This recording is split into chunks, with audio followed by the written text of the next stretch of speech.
The rusted padlock clicked shut with a sound that would echo in Clara's nightmares for the rest of her life.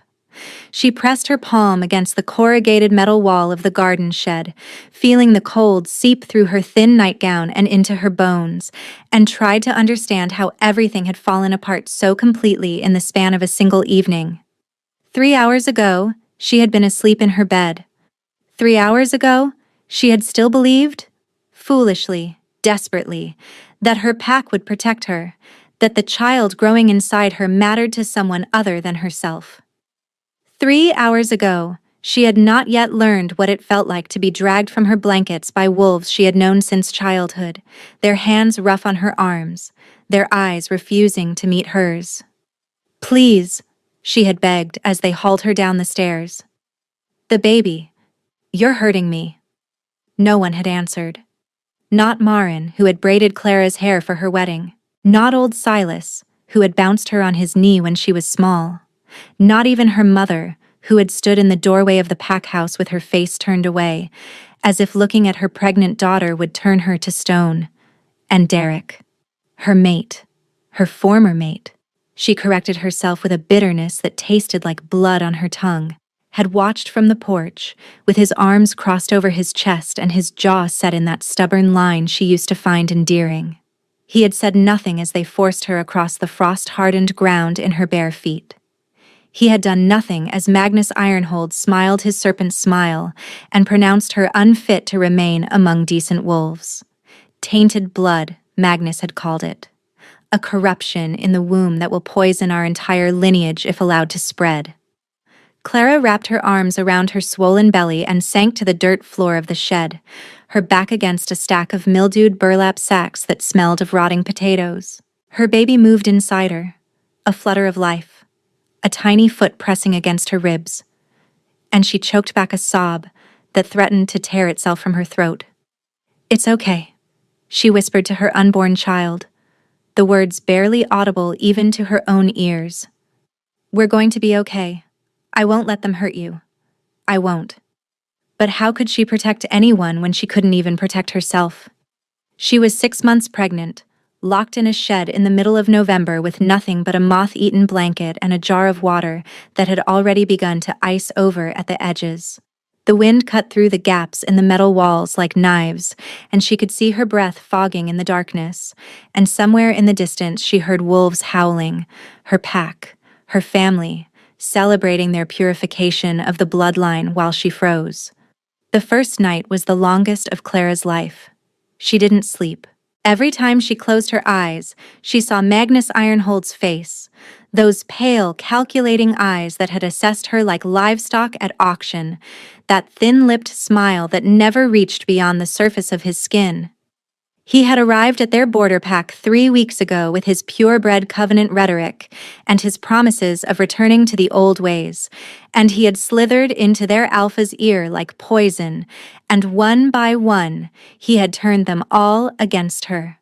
"Your mate's child carries the bloodline of the Starfall prophecy," he had announced at the gathering, his voice ringing with false solemnity. "The ancient texts are clear. This corruption must be purged before it spreads. The child will bring ruin to all who shelter it." Clara had laughed at first. It had seemed so absurd. She was nobody, a low-ranking Omega who had made it above her station only because Derek had claimed the bond was too strong to ignore. There was no prophecy written about her, no ancient bloodline coursing through her unremarkable veins. Her mother had been a seamstress. Her father had died in a border skirmish before she was old enough to remember his face. But Magnus had produced scrolls and charts and genealogical records that stretched back 15 generations, and he had traced lines of descent that supposedly connected Clara's maternal grandmother to a wolf who had been burned as a witch 300 years ago, and suddenly the pack was looking at her differently. Suddenly, Derek was sleeping in the guest room and flinching away from her touch. Suddenly, she was eating her meals alone while conversations stopped the moment she entered a room. "Why didn't I run then?" she asked herself now, her teeth chattering so hard she worried she might crack them. Why did I stay and hope they would see reason? Because she had nowhere else to go. Because she was pregnant and terrified and still clinging to the belief that the people who had raised her couldn't possibly want her dead. Because Derek had promised her, on their mating night, that he would protect her with his last breath. His last breath. What a joke. He hadn't even given her a single word when they locked her in the shed. The second day brought weak winter sunlight that did nothing to warm the metal walls, and it brought Clara's first visitor, though she used that term loosely. Marin appeared at the shed door with a bowl of cold porridge and a face like carved granite. "You shouldn't have lied about the bloodline," Marin said, as she shoved the bowl through a gap in the door that Clara hadn't noticed before, a slot barely wide enough for a hand to fit through. "If you'd been honest from the start, maybe the council could have found another way." "I didn't lie." Clara's voice cracked. Her throat was raw from the cold, from the crying she'd done in the darkness when no one could hear. "I didn't know anything about any prophecy. Magnus is making it up. He's using your fear to—" "Magnus is a holy man." Marin's tone sharpened like a blade being honed. "He's devoted his life to protecting our kind from corruption. Why would he lie about something so serious?" "Because he's a fanatic?" Clara wanted to scream. "Because fanatics see monsters everywhere they look, and they don't stop until they've burned the world clean of everyone who doesn't fit their vision of purity." But she said nothing. Marin was already walking away, her footsteps crunching on the frozen ground, and Clara realized with a sinking horror that there would be no reasoning with any of them. Magnus had planted his seeds too deep. The pack had made their choice. She ate the porridge with her fingers, too hungry to care that it was barely above freezing and flecked with mold around the edges. Her baby needed fuel. Her baby needed her to survive. The third day was when Clara began to die. She knew the signs, the sluggish heaviness in her limbs, the way her thoughts had started to blur together like watercolors in rain, the strange warmth that crept over her even as her skin turned blue at the edges. Hypothermia. Her body was giving up, surrendering to the cold that had worked its way into her marrow. She tried to stand and couldn't. Her legs had stopped responding somewhere around midnight, and now she lay curled on her side in the dirt with the useless blanket pulled over her shoulders, watching her breath grow fainter with each exhale. The baby had stopped moving. She didn't know if that was normal. A resting period, maybe. A natural slowing as she ran out of warmth to share, or if it meant something terrible. "I'm sorry," she thought, pressing her hand to her belly. "I'm so sorry. I tried to keep you safe." Tears leaked from the corners of her eyes and froze on her cheeks. She couldn't feel them anymore. She couldn't feel much of anything, really, except a distant sort of grief, and a rage so immense it felt like it belonged to someone else entirely. She was going to die in a garden shed. Her baby was going to die with her. And Derek and Marin and all the others would go on with their purified lives, congratulating themselves on averting disaster, never knowing or caring that they had murdered an innocent woman and her unborn child for the crime of existing. "I hope they all rot," Clara thought with the last of her fading fury. "I hope Magnus Ironhold chokes on his holy righteousness. I hope." The sound of hooves shattered the silence. Clara thought she was hallucinating at first. The cold did that. She knew. Created phantom sounds and images as the brain struggled to make sense of its own dying. But the hoofbeats were growing louder, accompanied by the rumble of voices and the metallic clatter of armor. And then she heard shouting from the pack house, confused and alarmed, and she realized with a jolt that someone had come. Someone was here. She tried to call out, but her voice emerged as nothing more than a rasping whisper, lost in the chaos of sound outside. Through the gaps in the shed wall she could see torchlight flickering, dozens of torches, maybe more, bobbing in the darkness like angry stars, and the shadows of wolves much larger than any in her pack. The king. The word floated up through the fog of her dying brain, disconnected and strange.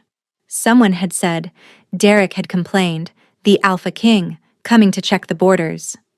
The Alpha King.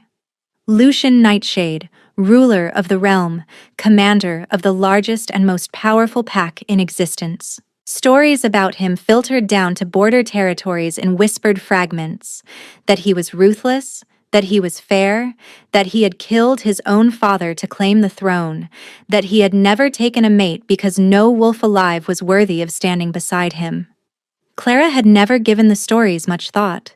The Alpha King was a distant figure, a name invoked during formal ceremonies and border disputes, as remote from her daily life as the moon.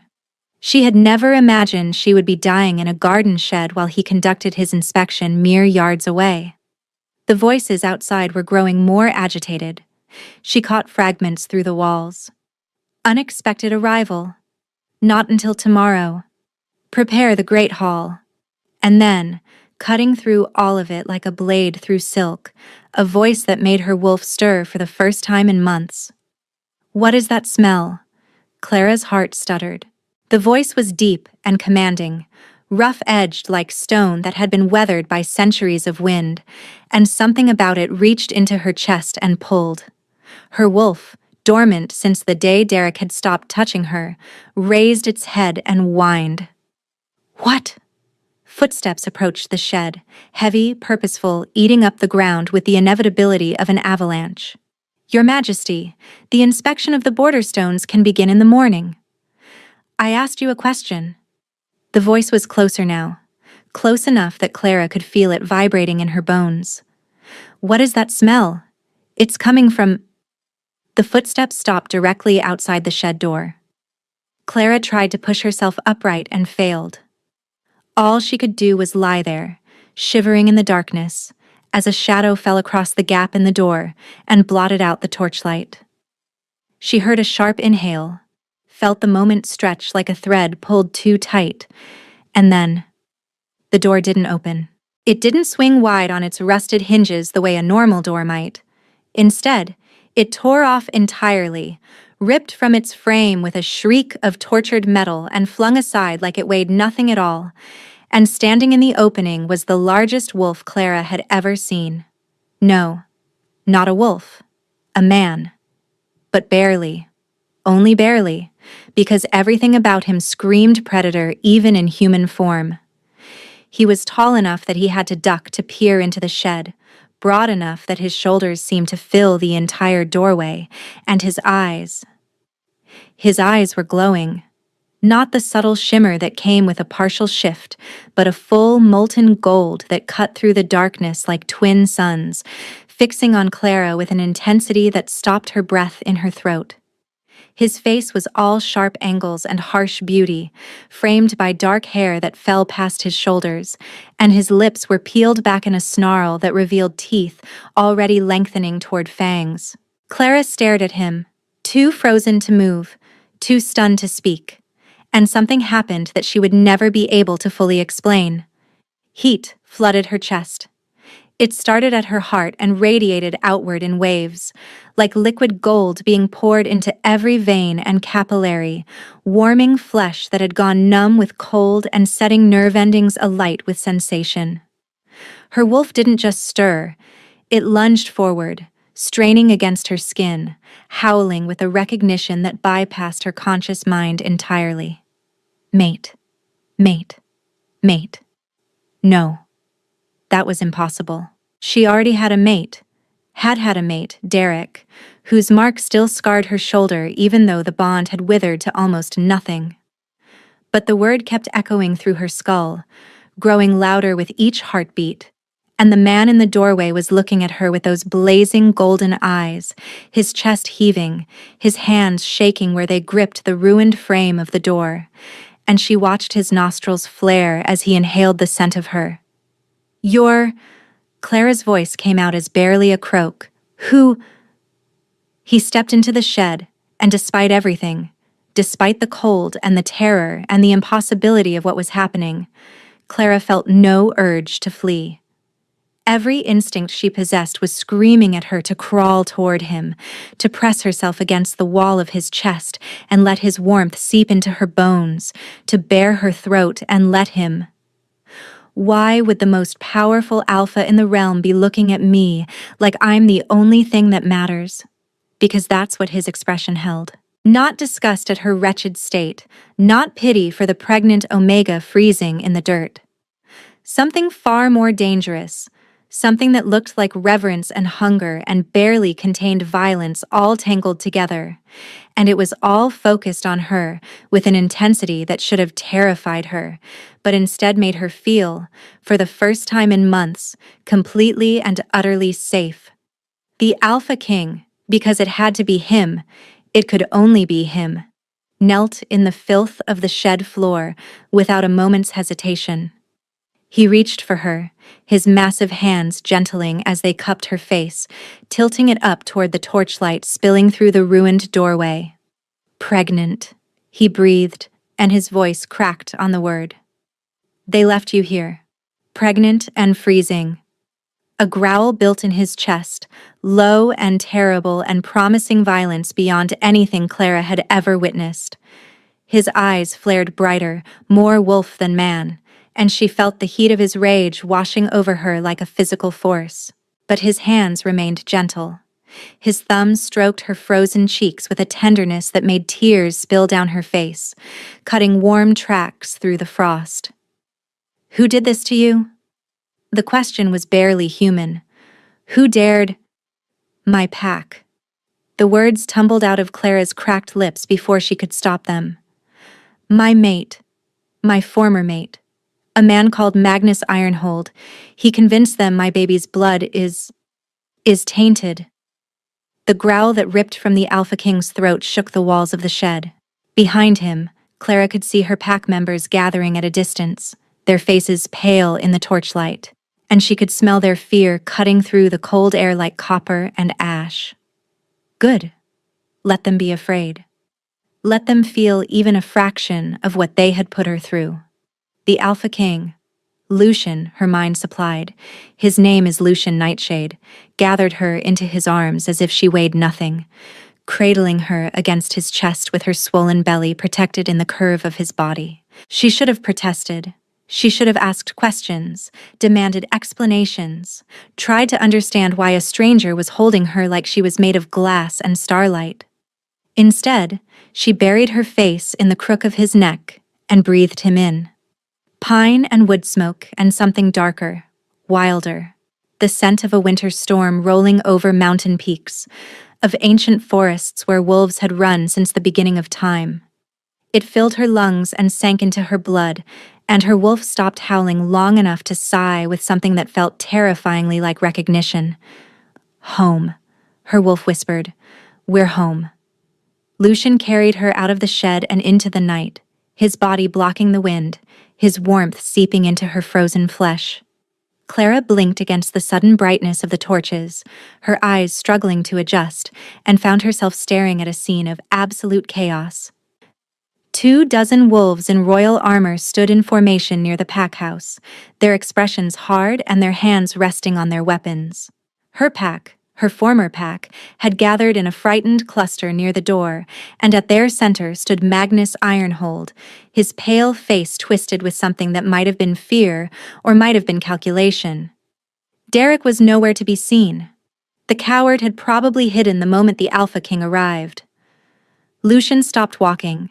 His arms tightened around Clara, and she felt rather than heard the rumble of his voice when he spoke. Explain. The single word fell like a headsman's axe. Now. Clara watched Magnus step forward with his hands raised in a gesture of peaceful supplication, and she watched Lucian's eyes track the movement with the fixed attention of a predator who had already selected his prey, and she realized with dawning wonder that whatever happened next, she was no longer alone. The Alpha King had come. And from the way his heart pounded against her ear, steady and fierce and possessive, she knew he wasn't going to let her go. Magnus Ironhold's voice cut through the frozen air like a blade dipped in honey, smooth and reasonable and utterly false. Your Majesty, I understand how this must appear, but I assure you, there are circumstances you are not yet aware of. I asked for an explanation. Lucian's voice hadn't risen, but it didn't need to. The words carried the weight of absolute authority, the kind that came not from volume, but from the certain knowledge that disobedience would be met with swift and terrible consequences. Not excuses, not qualifications. An explanation for why I find a pregnant woman locked in a shed in the middle of winter, half frozen to death. Clara felt his arms tighten around her, felt the barely leashed violence thrumming through his body like a current of electricity, and she should have been terrified. This man could crush her with one hand. This man ruled an empire of wolves with iron claws and absolute dominion. But her wolf was still purring that impossible word, mate, mate, mate. And all she could feel was the warmth of his body seeping into her frozen flesh, the steady thunder of his heartbeat against her ear, the way he held her like she was something precious rather than something broken. The woman carries tainted blood. Magnus stepped forward, and Clara watched his pale eyes flick to her with something cold and calculating beneath his mask of religious concern. The ancient texts of the purebred covenant are clear on such matters. The bloodline she carries is prophesied to bring ruin upon our kind, to corrupt the very foundations of our bloodline. Lucian's voice dropped to a growl that made several of the pack members flinch backward. You locked a pregnant Omega in a garden shed to freeze to death because of bloodline? With respect, Your Majesty, the purification rites require— I don't give a damn about your purification rites. The words cracked through the night like thunder, and Clara watched Magnus's composure slip for just a fraction of a second, a tightening around his eyes, a flicker of something that looked almost like fear before the mask slid back into place. She had never seen anyone speak to him that way. In the 3 weeks since his arrival, Magnus Ironhold had been treated with deference bordering on reverence, his every pronouncement accepted as holy writ by a pack, desperate to believe in something greater than themselves. But Lucian Nightshade was not looking at him like a holy man. Lucian Nightshade was looking at him like an insect that had crawled too close to something that belonged to him. Your Majesty. A new voice, trembling and thin, and Clara turned her head to see Derek emerging from the pack house doorway. Her former mate, the father of her unborn child. He looked smaller than she remembered, somehow. Diminished by the presence of the Alpha King, his shoulders hunched and his eyes darting between Lucian's face and the armed wolves surrounding them. If I might explain, you. Lucian's attention snapped to Derek with predatory focus, and Clara felt the growl building in his chest before she heard it. You're the one who marked her. It wasn't a question. Clara knew he could smell it, the fading remnants of Derek's claim on her shoulder, the bond that had withered to almost nothing over the past weeks of rejection and abandonment. She felt a flush of shame heat her frozen cheeks, though she couldn't have said why. She had done nothing wrong. She had been faithful, devoted, everything a mate was supposed to be, and Derek had thrown her away like garbage the moment Magnus Ironhold whispered poison in his ear. The bond was a mistake. Derek's voice was steady, but Clara could see the way his hands trembled at his sides. I was young, impulsive. I didn't understand what I was binding myself to, when Magnus revealed the truth about her bloodline. The truth. Lucian laughed, and there was nothing warm in the sound. You abandoned your pregnant mate to die in a shed because a stranger told you a story about ancient prophecies, and you call that truth? The Purebred Covenant has documentation going back 15 generations. I don't care if they have documentation going back to the dawn of creation. Lucian shifted Clara in his arms, adjusting his grip so that her head rested more comfortably against his shoulder, and the casual intimacy of the gesture made her breath catch. She is carrying your child, and you left her to freeze. Derek opened his mouth, closed it. His eyes darted to Magnus, seeking support, seeking guidance, and Clara watched the Covenant leader's face remain perfectly smooth and perfectly empty.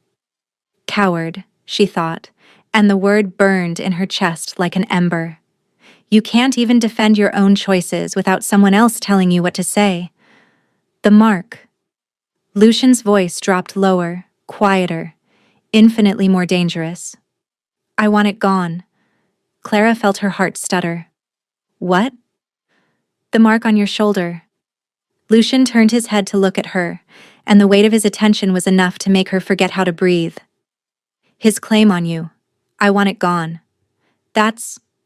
Derek stepped forward, his face flushing with outrage. You can't just remove a mating mark. It's permanent. It's sacred. The bond. What bond? Lucian's lips curved into something that was almost a smile, but the expression held no warmth. I can smell the state of your bond from here. Wolf! It's barely a thread. It would snap if she so much as sneezed too hard. His attention returned to Clara, and his voice softened in a way that made her wolf whine with longing. Unless you wish to keep it. Unless you still want to be bound to the man who left you to die. Clara looked at Derek, really looked at him, for the first time since they had dragged her from her bed. She searched for some remnant of the wolf she had mated, some trace of the warmth and devotion he had promised her on the night he sank his teeth into her shoulder and claimed her as his own. But all she could see was a stranger. A small, frightened stranger who had chosen his own comfort over her life, who had watched them lock her in a shed and done nothing, who was even now looking at her with something that might have been resentment rather than regret. No. The word came out stronger than she expected, ringing with a certainty she hadn't felt in months. I don't want his mark anymore. Something flashed across Derek's face. Surprise, maybe, or wounded pride. But Clara didn't care. She was done caring about his feelings. She had spent the last 3 weeks trying to understand, trying to excuse, trying to believe that the man she had mated was still in there somewhere beneath the fear and the prejudice. But he wasn't. That man had never existed. Or if he had been too weak to survive the first real test of his devotion. Then it's done. Lucian's voice held a finality that brooked no argument.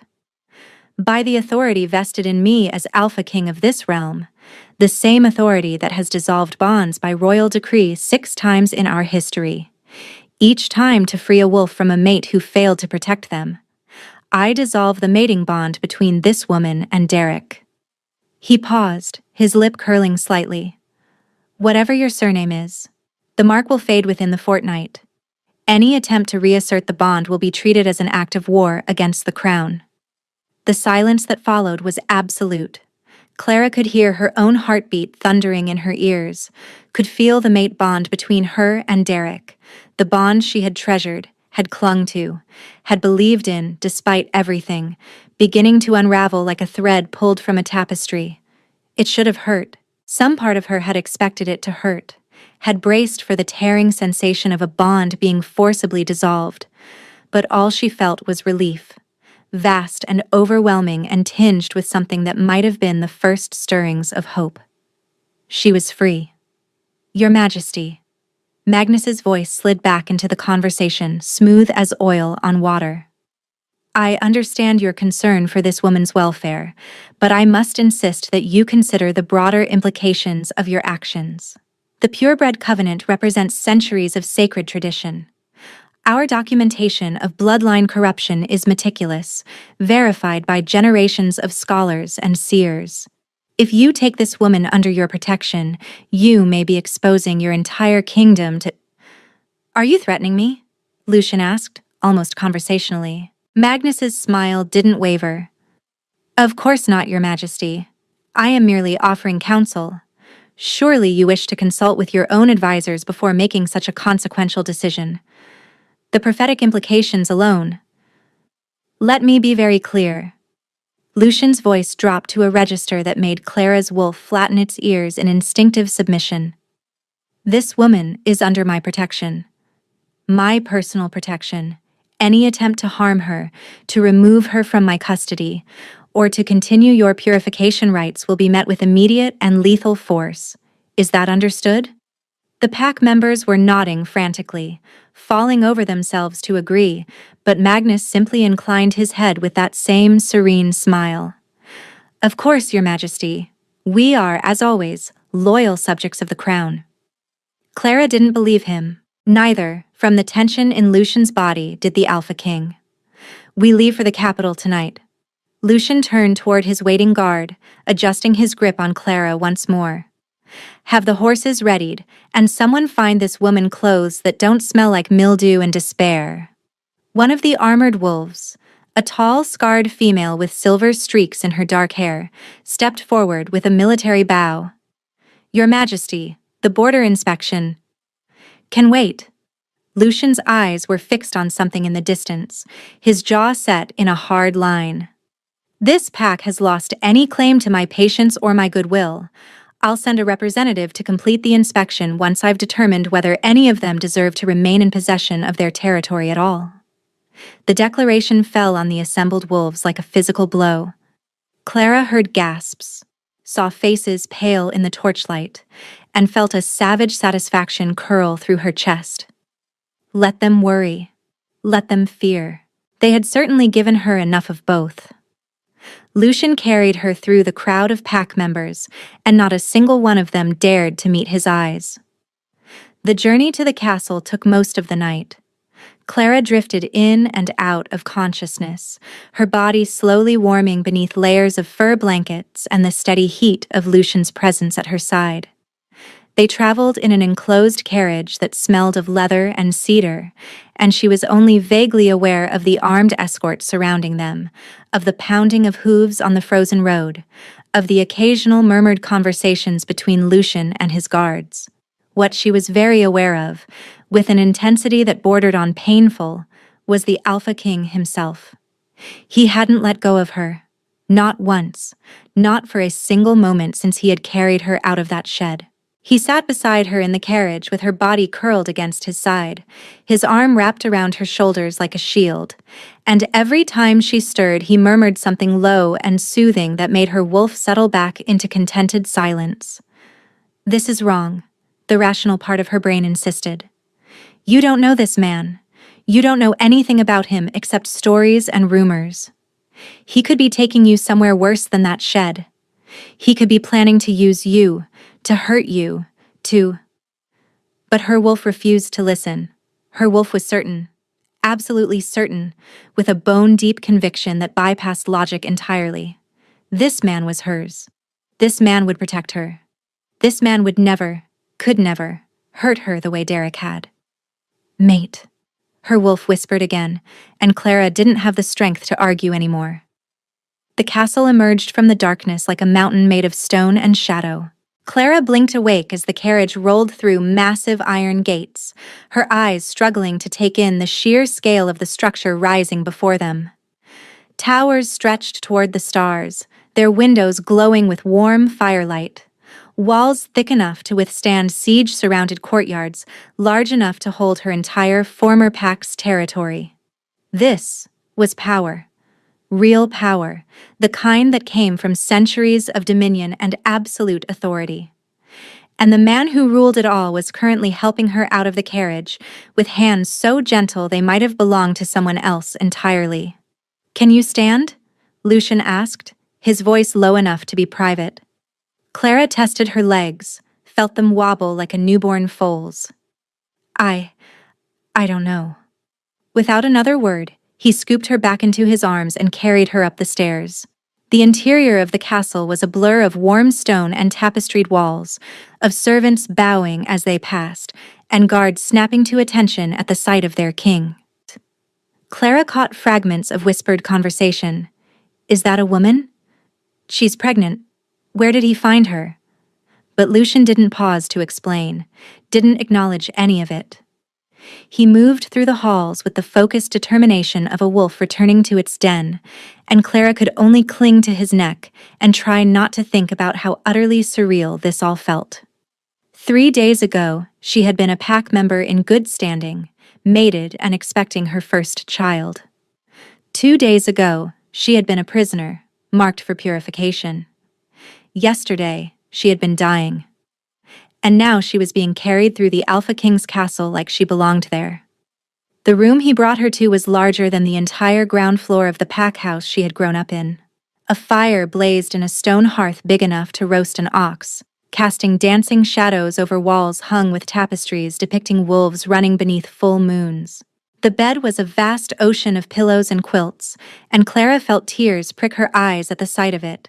An actual bed, soft and warm and clean, after 3 nights of dirt floors and frozen metal walls.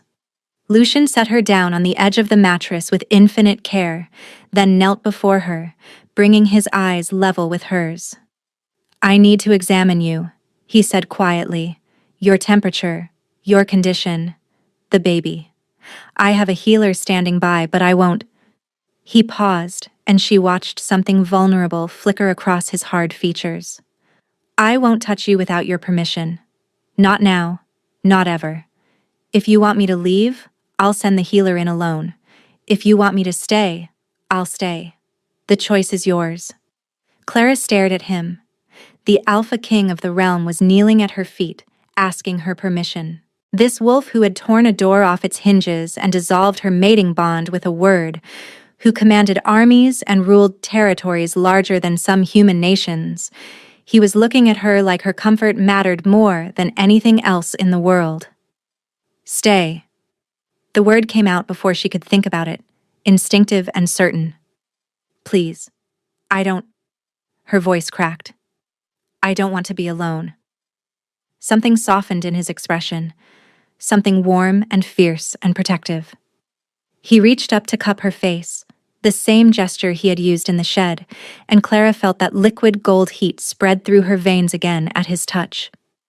"You won't be," he promised. "Not ever again."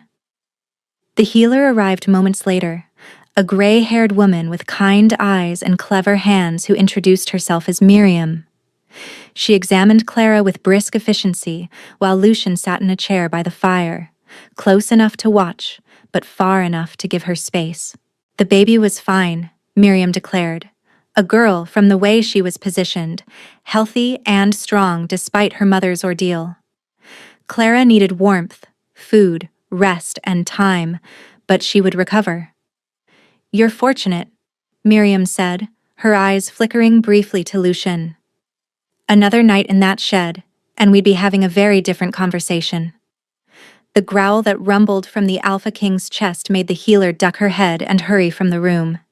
And then, they were alone.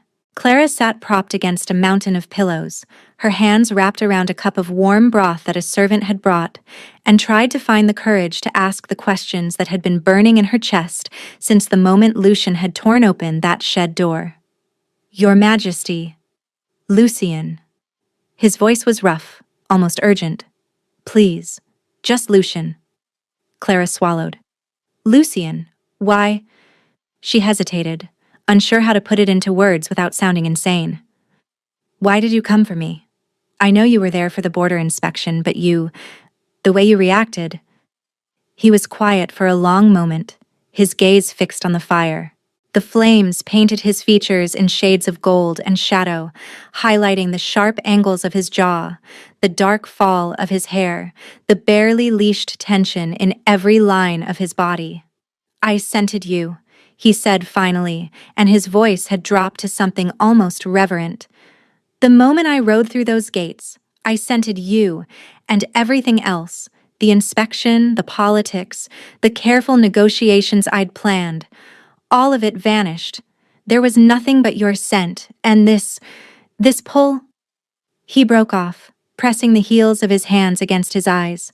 When he looked at her again, his irises were flickering between gold and something darker, his wolf rising close to the surface. "You know what you are to me." It wasn't a question.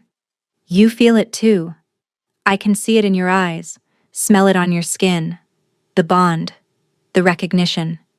Clara's throat tightened. "I was already mated. I have another wolf's mark on my shoulder. How can we? The mark is fading." Lucian rose from his chair and sat on the edge of the bed, close enough that she could feel the heat of him. "By morning, it will be nothing but a scar. The bond was barely there to begin with.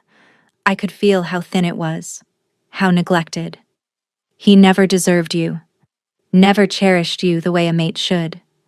But the bond means nothing if both parties don't nurture it." Lucian's hand rose slowly, giving her time to pull away, and came to rest against her cheek. His palm was warm, calloused from years of sword work and labor, and Clara found herself leaning into his touch like a flower turning toward the sun. A true mate bond is sacred, unbreakable. What you had with that coward was a pale imitation at best. And what we have? Clara whispered. What is this? His gaze intensified, his wolf rising close to the surface, and she felt the word before he spoke it, felt it resonating through every fiber of her being like the strike of a bell. True. His thumb traced the line of her cheekbone, feather-light and unbearably tender.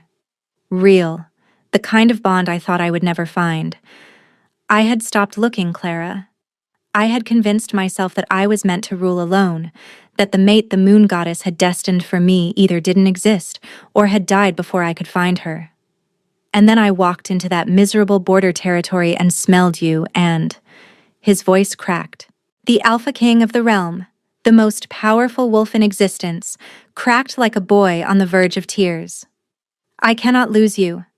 The words emerged raw and broken, stripped of all pretense.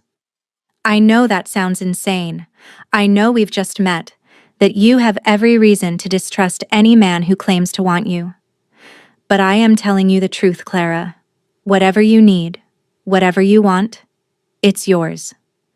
If you want to leave, I'll give you a carriage and an escort and enough gold to start a new life anywhere you choose. If you want to stay, I will spend every remaining moment of my existence proving that I am worthy of you. Clara's eyes stung with tears she was too exhausted to shed. Why? She didn't understand. Couldn't understand. After everything Derek had put her through, after the betrayal and the abandonment and the slow, crushing realization that she had never really been loved at all, how could she believe that this stranger wanted her? That anyone wanted her? I'm nobody. I'm a low-ranking Omega from a border pack that just tried to kill me. I'm 6 months pregnant with another man's child. Why would you? How could you? Because you're mine. Lucian's voice held no arrogance, no possessiveness in the cruel way Derek had sometimes possessed. It was simply a statement of fact, as fundamental as the rotation of the earth or the rising of the sun. Because the moment I saw you, everything I thought I knew about myself changed. Because your wolf called to mine, and mine answered. And I am not strong enough, not even close to strong enough, to walk away from that. He took her hand, the one not holding the cup of broth, and pressed his lips to her knuckles with a reverence that made her heart ache. I am not asking for anything, he continued, his breath warm against her skin. Not now, not until you're ready. I will wait as long as you need. I will prove myself worthy of your trust, even if it takes years. All I ask is that you give me the chance. Let me show you what it means to be cherished. Let me show you what a true mate can be. Clara looked down at his dark head bowed over her hand, at the powerful lines of his shoulders curved in supplication, at the barely contained tension running through him like a current. And something that had been locked tight inside her chest since the night they dragged her from her bed began, slowly, to unlock. She didn't trust him. Not yet. The wounds were too fresh, the fear too deeply rooted. But she wanted to. Gods help her. She wanted to trust someone again, wanted to believe that not every wolf who claimed to care about her would eventually leave her to die. Okay, she whispered, and watched his head snap up, his golden eyes blazing with hope so fierce it almost hurt to look at. I'll give you the chance. Lucian exhaled like he had been holding his breath for a century. Thank you. His voice shook. Thank you, Clara. I won't let you regret it. I swear on my life, on my crown, on everything I have. I won't let you regret it. He didn't try to kiss her, didn't try to claim her or mark her or assert any kind of ownership over her trembling body. Instead, he simply lifted her hand to his cheek and held it there, letting her feel the warmth of his skin, the slight rasp of stubble, the way his jaw clenched with barely contained emotion. Sleep, he murmured finally, pulling back with obvious reluctance. You need rest. I'll be right outside the door if you need anything. Anything at all. Outside the door? Clara blinked, confused. But isn't this your castle? Where will you sleep? Lucian's lips curved in a smile that softened his harsh features into something almost boyish. I've slept in far worse places than a hallway, little wolf, and I'll sleep easier knowing you're safe behind that door. He rose, letting his hand trail from her cheek to her shoulder before stepping back, the briefest touch, and somehow more intimate than anything Derek had ever done, and walked to the door. Lucian, Clara called out before she could stop herself. He paused, hand on the frame, looking back at her over his shoulder. Thank you, she said, and meant it with every fiber of her exhausted being. For finding me, for saving me, for being what I needed you to be. The smile he gave her could have melted glaciers. Sleep well, Clara. Tomorrow will be better, I promise. True to his word, Lucian slept outside her door. Clara knew because she woke 3 times during the night. Old habits from the shed, her body jerking awake at the slightest sound, convinced she was still freezing in the dark, and each time she heard him shifting on the other side of the door. Once, she heard him growl at a servant who approached too loudly. Once, she heard him murmuring to himself in a language she didn't recognize, something ancient and rhythmic that sounded almost like a prayer. The third time, she simply lay in the warmth of her borrowed bed and listened to him breathe, and let that steady rhythm lull her back to sleep. She woke properly to weak winter sunlight streaming through the windows and the smell of food, real food, hot and savory, and making her stomach cramp with sudden, desperate hunger. A tray sat on the bedside table, laden with eggs and bread and sliced fruit and a pot of tea, still steaming gently. And sitting in the chair by the fire, watching her with quiet intensity, was Lucian. Good morning. His voice was rougher than it had been the night before, thick with exhaustion and something else, something that made her wolf perk its ears and whine with longing. How do you feel? Better. Clara pushed herself upright against the pillows, wincing at the lingering ache in her muscles but marveling at how much stronger she felt after just one night of warmth and rest. How long have you been there? Not long. I had breakfast brought up as soon as I heard you stirring. He nodded toward the tray. Eat. You need to rebuild your strength. Clara reached for the food with hands that only trembled slightly and nearly wept at the first bite of warm bread. It had been days since she had eaten anything that wasn't cold porridge or frozen scraps.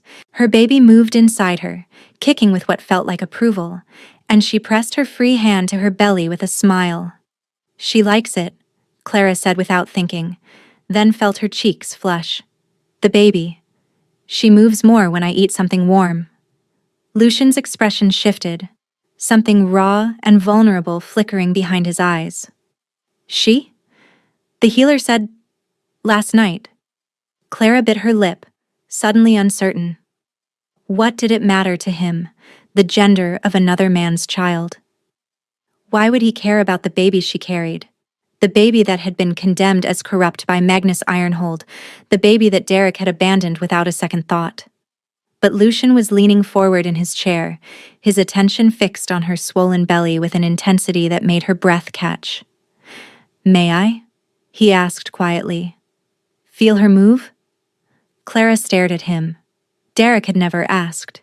Derek had touched her belly without permission, had treated the baby growing inside her as a possession rather than a person, had eventually stopped touching her at all once Magnus convinced him that the child was tainted. Yes, she heard herself say. You may. Lucian rose from the chair and eased himself onto the bed beside her, moving slowly, giving her time to refuse. His hands reached out, careful and reverent, and came to rest on her belly, warm through the thin fabric of her nightgown. He held perfectly still. For a long moment, nothing happened. Clara watched his face, watched the fierce concentration carved into every line of it, and wondered what he was thinking. Then the baby moved, a strong kick, right against his left palm, and Lucian's face transformed. The hardness melted away like snow in spring sunlight. His eyes went wide, almost wondering, and his lips parted on a soft exhale that sounded almost like a prayer. He looked up at Clara with something that might have been awe, might have been reverence, might have been love already growing in the fertile soil of their impossible bond. "She's strong," he murmured. "Like her mother." Clara's throat tightened. "She's not... she isn't yours. She's Derek's child. The bloodline is nonsense." Lucian's voice hardened, though his hands remained gentle on her belly. "Magnus Ironhold is a fanatic and a fraud, and I intend to prove it. But even if every word of his prophecy were true..." He paused, something fierce and protective blazing in his eyes. "This child is innocent. She has committed no crime except being born. And if you will allow it, Clara, I would very much like to raise her as my own." The words hit Clara like a physical blow, knocking the breath from her lungs. "What?"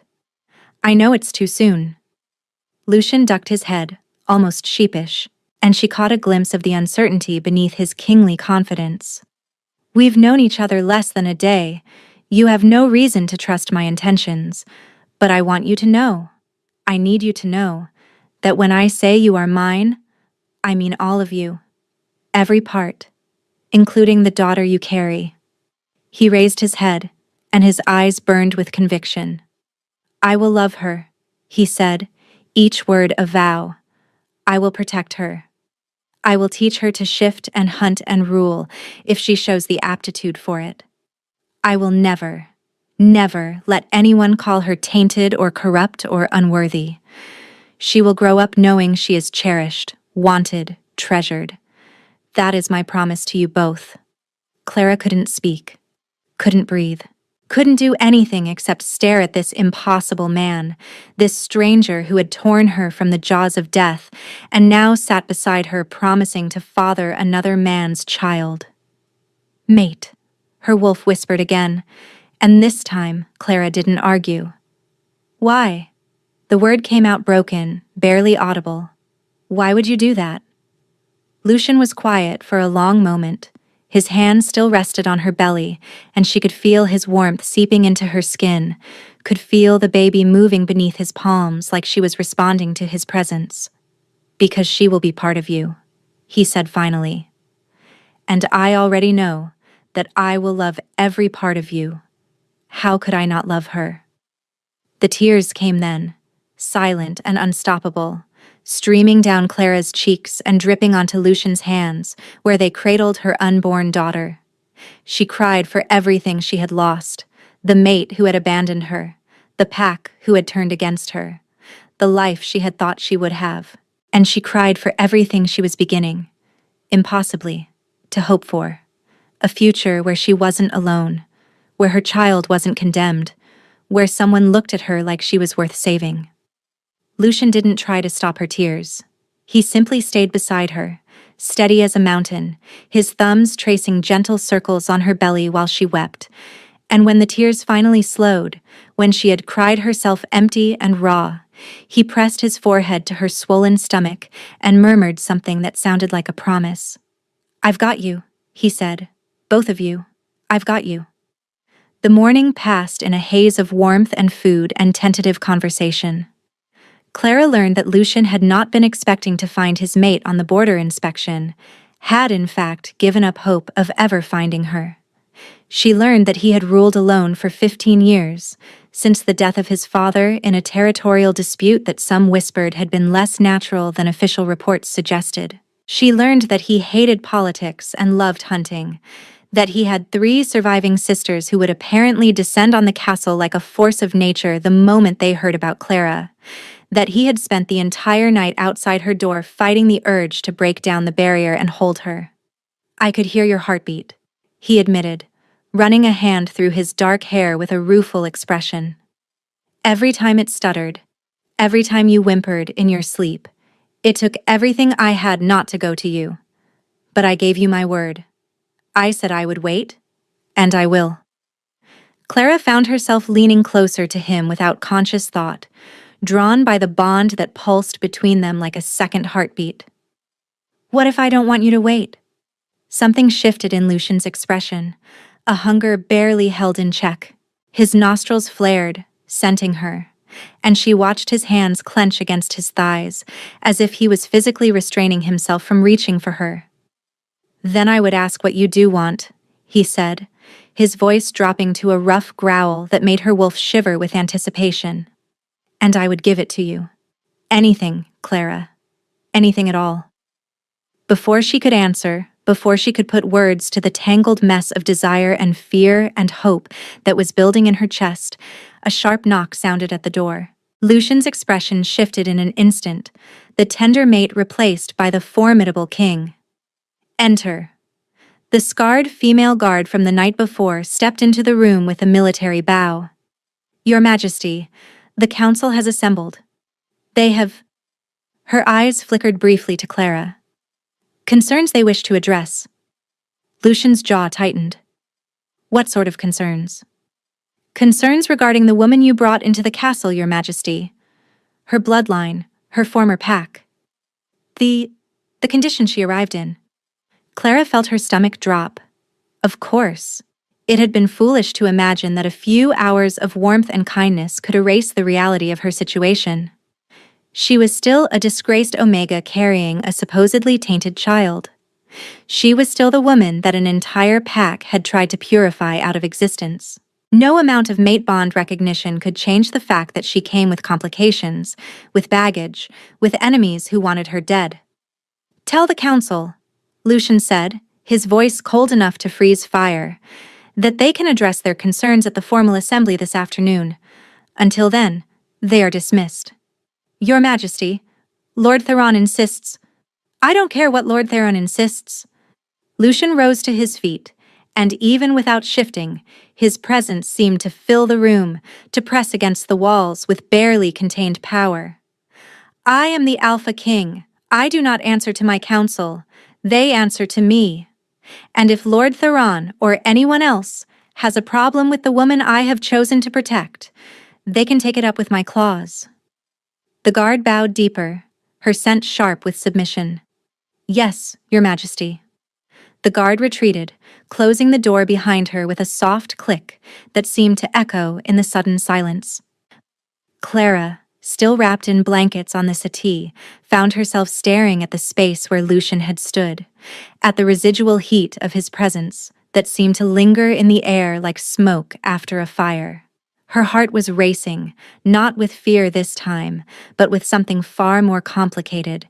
He had defended her. Before even knowing her full story, before understanding what enemies might follow in her wake, he had declared war on anyone who would question her place in his castle. The bond between them pulsed with his barely contained fury, and beneath it, she sensed something else. A fierce, possessive joy that made her wolf want to howl in answer. "I'm sorry," Lucian said quietly, turning back to face her. The cold king had vanished. In his place was the man who had held her through the night, whose heartbeat she had memorized through the door. "You shouldn't have heard that. The council's concerns are not your burden to bear." "They're concerned about my bloodline," Clara said, surprised by how steady her voice sounded. "About the child.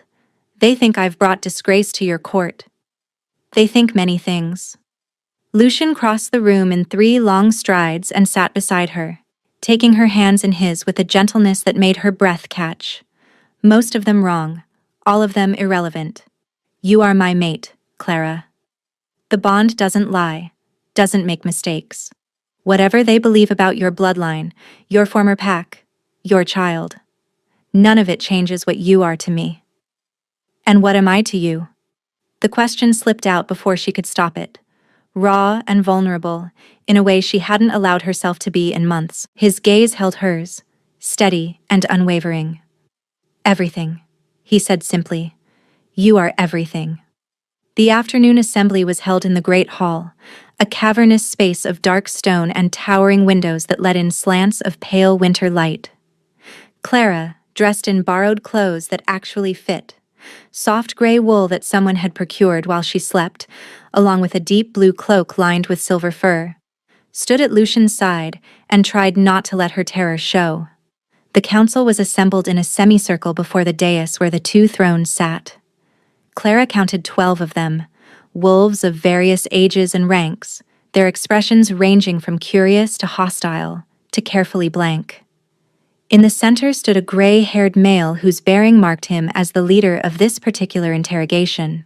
Lord Theron, she assumed, from the way Lucian's hand tightened almost imperceptibly on her elbow. "We mean no disrespect to our king," Theron began, his voice carrying the smooth cadence of a practiced politician. "But the council has a duty to address matters of concern to the realm, and the sudden arrival of an unmated Omega, heavy with child, from a disgraced border pack—" "She is not unmated," Lucian interrupted, his voice flat as a blade. "She is mine." A ripple of murmurs ran through the assembled wolves. Clara felt their gazes on her like physical weight, measuring and judging and finding her wanting. "The bond has been recognized," Theron acknowledged with a slight inclination of his head. "But recognition is not completion. And until such time as the bond is fully claimed, certain questions remain. The child she carries, for instance, its paternity, its bloodline, is none of your concern. With respect, Your Majesty, it is very much our concern. The purebred covenant has made claims about this woman, claims that her child carries tainted blood, blood that threatens the purity of our lines. If there is truth to these claims—" "The purebred covenant," Lucian said, and the temperature in the room seemed to drop by several degrees, "is a cult of fanatics who use invented prophecies to justify murder. If that is the standard by which this council judges legitimacy, then perhaps I need a new council." The silence that followed was absolute. Clara watched Lord Theron's face cycle through several emotions: shock, anger, fear, before settling into a mask of careful neutrality. Around him, the other council members shifted uneasily, their wolves recognizing the threat in their king's voice. "We merely seek to protect the crown," Theron said finally. "These are uncertain times. The border packs grow restless.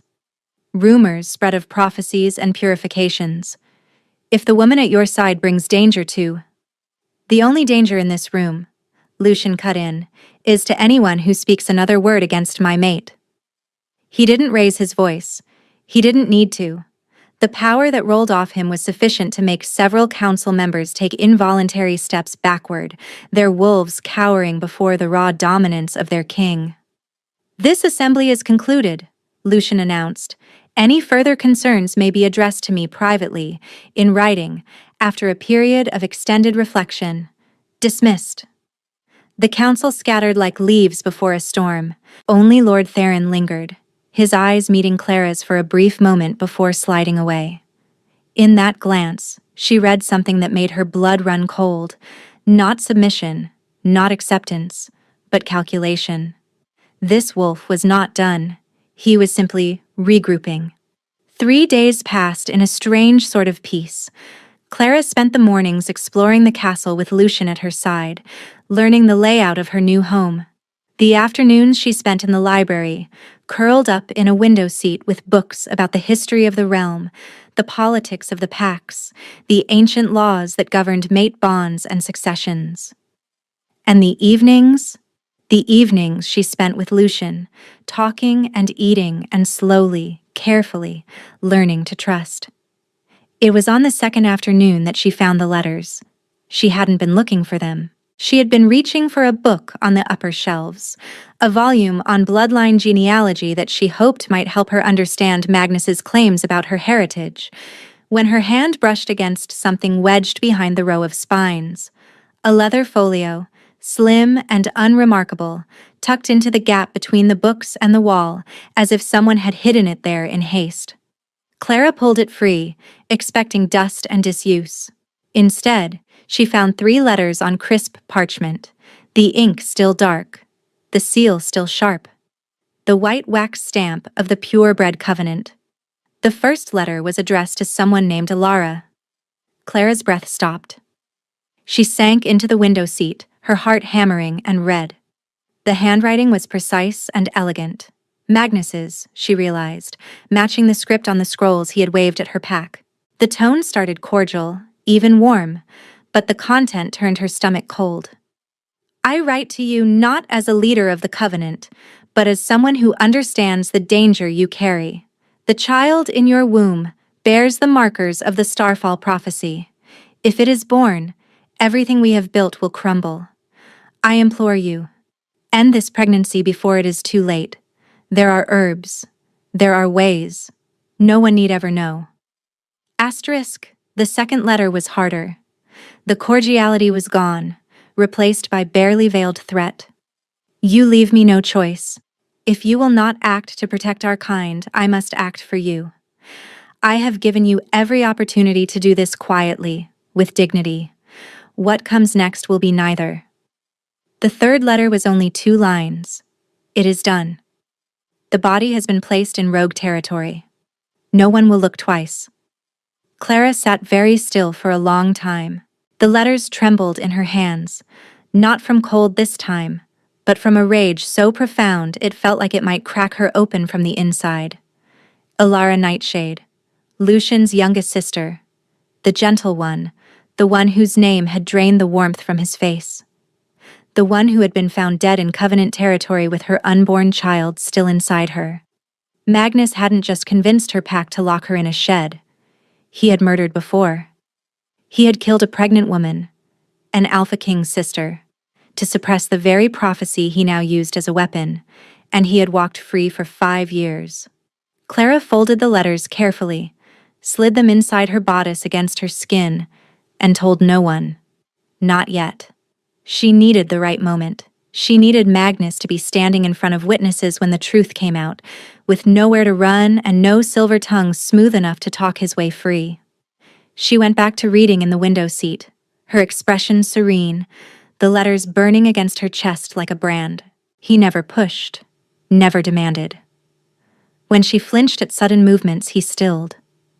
When she grew quiet and withdrawn, retreating into the dark memories that still haunted her, he simply sat beside her in companionable silence, his presence a steady warmth against the cold. Tell me about your family, Clara asked one evening as they sat before the fire in his private study. She had her feet tucked beneath her, a cup of warm cider cradled in her hands, and for the first time in longer than she could remember, she felt almost safe. Lucian smiled, a rare expression that transformed his stern features into something approaching boyish. My sisters, you mean? The forces of nature who will descend upon you the moment they learn of your existence. Are they so terrifying? Terrifying is an understatement. Sarah is the eldest. She's mated to the alpha of the Eastern Shore Pack and has 4 pups who have inherited her talent for causing chaos. Mira is the middle one, still unmated, still driving our mother to distraction with her refusal to settle down. And Lila? His smile softened. Lila is the youngest now. She's a healer. Quiet, gentle, nothing like me or the others, but fierce when she needs to be. He paused. The warmth drained from his expression, replaced by something raw and old, a wound that hadn't finished closing. There were 4 of them once. Elara was the youngest, younger even than Lila. She had this way of seeing the good in everyone, even wolves who didn't deserve it. His jaw clenched. 5 years ago, she was pregnant with her first child. She disappeared from her home one night, and her body was found 3 days later in Covenant territory. No one was ever held accountable. No one could even tell me why. His hands curled into fists on his knees, and Clara could feel the grief pouring through the bond, not the sharp grief of a fresh wound, but the deep, permanent ache of a loss that had reshaped the landscape of his heart. I tore that territory apart looking for answers. Found nothing. The Covenant claimed she had wandered onto their land and been killed by rogues. His voice went flat and hard. I didn't believe it then. I still don't. The silence that followed was heavy with everything he wasn't saying. Clara reached out and covered his fist with her hand, feeling the tension beneath his skin, the barely leashed rage of a brother who had failed to protect someone he loved. "I'm sorry," she said quietly. "I'm so sorry." He turned his hand over beneath hers, lacing their fingers together, and held on like she was the only thing keeping him anchored. "The others will adore you, Clara. All of them." "You sound so certain." "I am certain." He reached out and tucked a strand of hair behind her ear, his fingers lingering on her cheek. "They've been waiting for you. We all have. Even when I had given up hope of finding my mate, they kept believing, kept insisting that she was out there somewhere, waiting for me to find her." Clara leaned into his touch, her eyes closing. The bond between them hummed with warmth, with promise, with a connection that felt deeper than anything she had ever known. "I wasn't waiting," she admitted quietly. "I had stopped believing in mates, in bonds, in anything except survival. And now?" She opened her eyes and found him watching her with an intensity that made her breath catch. "Now I don't know what to believe. You found me in a shed, Lucian. Broken and starving and carrying another man's child. By every rule of our world, you should have walked away. Should have left me to whatever fate the border pack had planned. Instead, you tore down the door and called me yours. You are mine. But why?" The question had been building for days, a knot of confusion and desperate hope that she couldn't untangle. I'm nothing special. My bloodline is ordinary at best, tainted at worst according to some. I have no power, no connections, no." Lucian silenced her with a finger pressed gently to her lips. "The bond doesn't lie," he said, echoing his words from that first morning. "It doesn't make mistakes. I have spent 15 years waiting for you, Clara. 15 years watching other wolves find their mates while I ruled alone, wondering if the fates had simply decided that the Alpha King didn't deserve that kind of happiness. And then I walked into that border pack, and I caught your scent. And everything else, every doubt, every question, every lonely night, ceased to matter." His hand cupped her cheek, tilting her face up to meet his gaze. "You are mine, because you are meant to be mine. Because when I look at you, my wolf settles in a way it never has before. Because when I hear your heartbeat, it sounds like home. I don't care about your bloodline or your former pack, or the circumstances that brought you to me. I only care that you're here, that you're alive, that I found you before it was too late." Clara felt tears prickling at her eyes. "I don't know how to do this," she whispered. "How to trust. How to let myself need someone again." "Then let me teach you." His thumb brushed away a tear that had escaped down her cheek. "Let me show you what it means to be cherished, protected, loved. Not because I expect anything in return, but because you deserve it. Because every moment of suffering you endured in that shed, every night you spent cold and hungry and afraid, I am going to spend the rest of my life making up for." She should have argued, should have reminded him that he owed her nothing, that her suffering was not his debt to repay. But the bond between them pulsed with sincerity, with a devotion so profound it stole her breath, and she found herself leaning forward instead, closing the distance between them. The kiss, when it came, was soft and sweet and achingly gentle. Lucian cradled her face in his hands like she was something precious, something fragile. And when he finally pulled back, his expression was raw and unguarded in a way she had never seen from him before. "Mine," he breathed against her lips, and for the first time, Clara let herself believe it. The peace shattered on the fourth day. Clara was in the library reading about the ancient rites of mate bonding when the doors burst open and a contingent of guards swept inside. Their faces were grim, their scents sharp with tension, and behind them strode a figure that made Clara's blood turn to ice in her veins. Magnus Ironhold. He was exactly as she remembered from the night he had come to her pack. tall and golden-haired, with features that might have been handsome if not for the cruel twist of his lips and the fanatical gleam in his pale eyes. He wore robes of pure white, the symbol of the purebred covenant emblazoned in silver across his chest, and he moved with the confident ease of a man who believed himself untouchable. "Ah," he said, his gaze finding Clara immediately. "There she is, the corrupted vessel." Clara's hand moved instinctively to her stomach, her wolf rising in protective fury. "What are you doing here?" "I am here under diplomatic immunity, granted by the sacred laws of our kind." Magnus smiled, and it was the smile of a snake before it strikes. "I have come to speak with the Alpha King regarding a matter of some urgency, the fate of the realm, one might say." "You are not welcome in this castle." "On the contrary." Magnus stepped closer, and Clara forced herself not to retreat, not to show the fear that was clawing at her throat. "I am very welcome indeed. You see, there are those within this court who share my concerns about certain contaminations, who understand the danger you represent. The king may be blinded by the bond, but his council still sees clearly." "Lord Theron." The name came out as a hiss. "Among others." Magnus's eyes dropped to her swollen belly, and the hunger in his gaze made her skin crawl. "The prophecies are clear, child. The blood you carry will bring ruin to the old ways, will topple the hierarchies that have kept our kind strong for generations. Some would call it progress. I call it extinction." "The only thing the prophecies are clear about," Clara said, her voice steadier than she felt, "is that you're a fanatic who twists ancient texts to justify murder." Something flickered in Magnus's pale eyes, surprise, perhaps, that she would speak to him so boldly. Then the cruel smile returned, wider than before. "You found your voice, I see.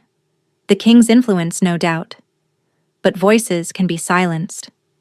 He leaned close, close enough that she could smell the incense that clung to his robes, the underlying decay beneath. "I took everything from you once, little Omega.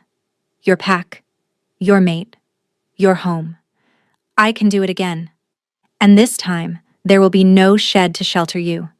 Only ashes." "Get away from her." The command cracked through the library like thunder, and suddenly Lucian was there, placing himself between Clara and Magnus with a snarl that made the windows rattle. His eyes were pure gold, his claws extended, his power rolling through the room in waves that sent the guards stumbling backward. Magnus, to his credit, didn't flinch. He merely stepped back and spread his hands in a gesture of mock surrender. "Alpha King, how delightful to finally meet in person. You have until the count of 3 to explain why I shouldn't tear your throat out where you stand. Diplomatic immunity, Your Majesty, granted by the ancient accords that even you must honor." Magnus's smile was razor-sharp. "I come in peace, to discuss matters of mutual concern, the corrupted bloodline, the threat to our realm, the purification rites that must be completed before 1. Surely we can speak as reasonable wolves. 2. I demand the return of the woman," Magnus said, dropping all pretense of diplomacy. "She is a fugitive from justice, wanted by her former pack for crimes against the bloodline. The child she carries must be purified before 3. Lucian moved faster than Clara's eyes could track, crossing the distance between them in a blur of savage motion. His claws closed around Magnus's throat, lifting the cult leader off his feet and slamming him against the nearest bookshelf hard enough to crack the wood. "Listen carefully," Lucian growled, his voice barely human. "Because I will only say this once. Clara is my mate. The child she carries is under my protection. If you come near either of them again, if you so much as breathe in their direction, I will destroy you and every member of your twisted cult. Diplomatic immunity will not save you. The ancient accords will not save you. Nothing will save you from me." He released Magnus with a contemptuous shove, and the cult leader crumpled to the floor, gasping, dark bruises already forming on his pale throat. "You cannot escape the prophecy," Magnus rasped, his voice ruined but his eyes still burning with fanatical zeal. The blood will be purified. One way or another, the corruption will be cleansed. Get out of my castle. This is not over, Alpha King. There are forces at work that you cannot comprehend. Allies within your own court who understand what must be done. Magnus staggered to his feet, straightening his white robes with trembling hands. The woman will be purified. The child will be destroyed. And when it is done, you will thank me for saving the realm. He swept out of the library, his guards scrambling to follow, leaving Clara and Lucien alone amid the scattered books and the lingering scent of incense and malice. Clara realized she was shaking. He'll come back, she whispered.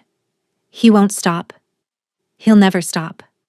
Lucien turned to her, his features twisted with barely contained rage, his wolf still pressing against the surface. But when he reached for her, when he pulled her into his arms and pressed his face against her hair, his touch was impossibly gentle. Let him come, he growled against her temple. Let them all come. Anyone who wants to hurt you will have to go through me first. And I promise you, Clara, I promise on my life, on my crown, on everything I am, they will fail. Every single one of them. She buried her face in his chest and clung to him, feeling the steady thunder of his heart, the protective fury that poured through the bond between them. And she believed him. Despite the terror, despite the knowledge of what Magnus was capable of, she believed that Lucien would keep her safe. But as she held him, as she breathed in his scent of pine and power, she couldn't shake the feeling that something terrible was coming. The calm before the storm. The moment of peace before the world fell apart. Magnus had said there were allies within the court, forces at work that even the Alpha King could not comprehend. And Clara had seen the calculation in Lord Theron's eyes, the way he had looked at her like a problem to be solved. The enemy was already inside the walls, and the battle for her life, for her child's life, had only just begun. The warning came 3 days later, in the form of a dead raven. Clara found it on her windowsill at dawn, its black feathers matted with blood, a small scroll tied to its leg with white ribbon, the color of the purebred covenant. Her hands trembled as she unrolled the parchment, reading the words written in Magnus's precise, elegant script. Tonight, the corruption ends. Not even your king can stop what has been set in motion. The blood will be purified. She was still standing there, the scroll crumpled in her fist, when the first explosion rocked the castle. The sound was deafening, a roar of collapsing stone and screaming wolves that seemed to come from everywhere at once. Clara stumbled backward, her hand flying to her swollen belly as the floor shuddered beneath her feet. Through the bond, she felt Lucien's shock, his fury, his desperate fear for her safety cutting through her consciousness like a blade. Stay there. His voice echoed in her mind. I'm coming. But even as the words reached her, her door burst open, and it wasn't Lucien who stood in the doorway. Lord Theron's face was pale, his eyes wild. But there was something else there too. Something that looked almost like regret. Behind him stood 2 guards in the white robes of the Covenant, their faces hidden behind silver masks. I'm sorry, Theron said, his voice barely audible over the chaos erupting throughout the castle. I had no choice. He has my daughter. Clara backed away, her wolf surging inside her with a ferocity she'd never felt before. Don't do this. Magnus promised me, if I delivered you to him, she would be returned unharmed. Theron's hands were shaking, but he stepped forward anyway. I can't let my child die, not even for the king. And what about my child? Clara's voice came out stronger than she expected, sharp with a protective rage that seemed to pulse through her very blood. What about my daughter? The words tore out of her with a ferocity that shocked even herself. Her daughter. The girl Miriam had confirmed on that first night. The tiny life that kicked harder when Clara ate something warm. The child that Lucien had knelt beside and promised to raise as his own. She was not a corruption to be purified. She was not a prophecy to be prevented. She was Clara's daughter, and Clara would die before she let them take her. "Seize her," one of the masked guards commanded. They moved toward her with practiced precision, but Clara didn't run. Instead, she reached for something deep inside herself, something she'd felt stirring ever since the bond had snapped into place, growing stronger with each passing day. It was like grasping lightning, like holding fire that didn't burn, and when the first guard's hand closed around her arm, she released it. The force that erupted from her was blinding. Golden light exploded outward, throwing both guards against the far wall with enough impact to crack the stone. Lord Theron stumbled backward, his face slack with shock, as Clara stood in the center of the room with her eyes blazing amber and her hands wreathed in power she didn't understand. "I am not the frightened Omega they locked in a shed," she said, her voice resonating with an authority that seemed to come from somewhere ancient, somewhere deep. "I am the mate of the Alpha King, and you will not touch my child." Before Theron could respond, before the guards could rise, Lucian crashed through the outer window in his wolf form, massive, black-furred, his jaws already bloody from the fighting below. He shifted mid-leap, landing between Clara and the others in human form, naked and savage and magnificent in his fury. "You!" he snarled at Theron, and the word carried the weight of execution. "My daughter," Theron gasped.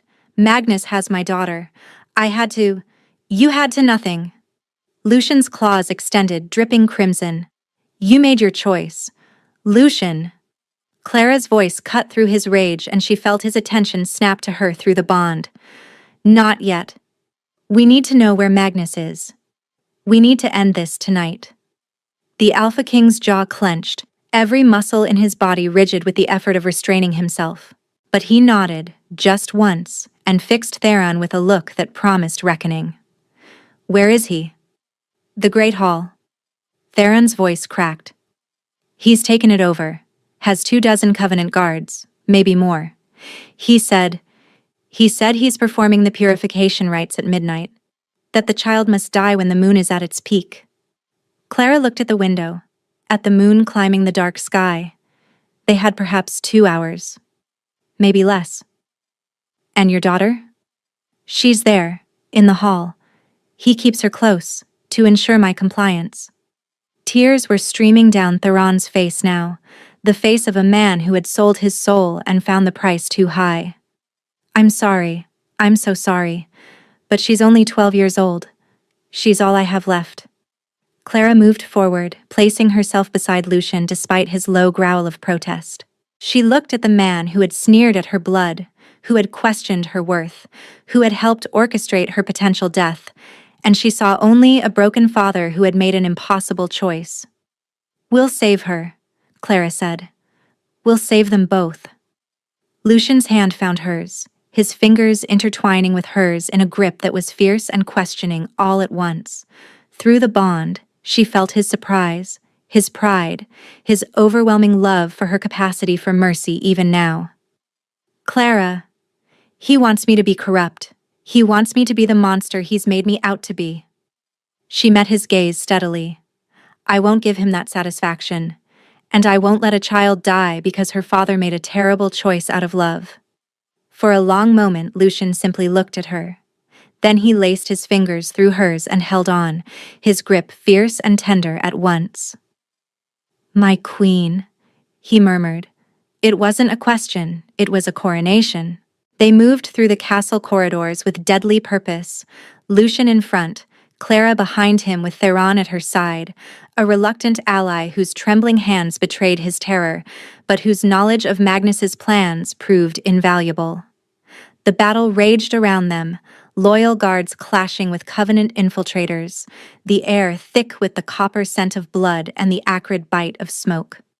But Clara's focus remained fixed on the great hall ahead, where she could feel Magnus's presence like a wound in the air, dark, twisted, pulsing with fanatical purpose.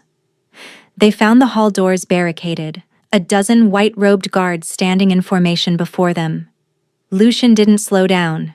He tore through them like a force of nature, his wolf form exploding outward as he ripped and slashed with savage efficiency. Clara watched without flinching.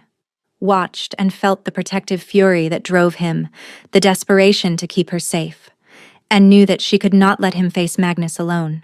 When the last guard fell, Lucian shifted back and slammed his shoulder into the barricaded doors. The wood splintered, the metal hinges screaming in protest, and then they were through. Into the great hall where Magnus Ironhold waited on the Alpha King's throne. The cult leader looked almost serene, his white robes pristine despite the chaos consuming the castle, his silver pale hair gleaming in the torchlight. At his feet, bound and gagged, knelt a young girl with Theron's dark eyes and a tear-streaked face. And behind Magnus, arranged in a semicircle with silver blades drawn, stood his remaining guards. 16 of them, their masked faces turned toward the intruders with mechanical readiness. Alpha King. Magnus's voice echoed through the hall with theatrical warmth. I wondered when you would join us. And Clara, dear, dear Clara, I see you've discovered your talents. Fascinating. The prophecy spoke of such power, but I confess I didn't entirely believe it until now. Let the girl go, Clara said, stepping forward despite Lucian's warning growl. This is between us. Is it? Magnus tilted his head, studying her with the curiosity of a wolf examining a particularly interesting prey. I suppose it is. It always has been, really? You and what you carry. What you represent. He rose from the throne, descending the steps with measured grace. Do you know why I founded the Purebred Covenant, Clara? Why I've dedicated my life to preserving the old bloodlines? I don't care. You should. Because it was never about purity. His smile turned cruel. It was about power. The prophecy speaks of a child born of the Omega's gift and the King's strength, a child who will unite the Pax as never before. End the old ways. Create something new. He spat the word like a curse, something that threatens everything I've built. Alara Nightshade. Clara's voice came out steady, strong, even though her heart was pounding against her ribs. She carried the same bloodline I carry, the same gift. That's why you killed her. The silence that followed was absolute. Magnus's expression cracked, genuine shock splitting through his carefully constructed mask, and Clara pressed forward. I found the letters hidden in your envoy's library shelf, the ones you wrote to her before she disappeared. The ones where you begged her to end her pregnancy, to prevent the prophecy from coming to pass. Clara reached into her bodice, drawing out the papers she'd carried against her skin for 2 days, waiting for this moment. You murdered Lucian's sister, a pregnant woman, the gentlest soul in the Nightshade family, because she wouldn't destroy her child to preserve your power. How did you? You underestimated me.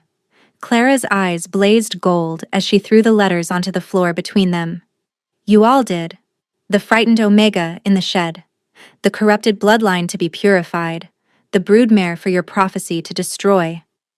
She straightened her spine, feeling her wolf rise inside her, feeling the power that had been awakened by the bond humming through her veins. I am none of those things.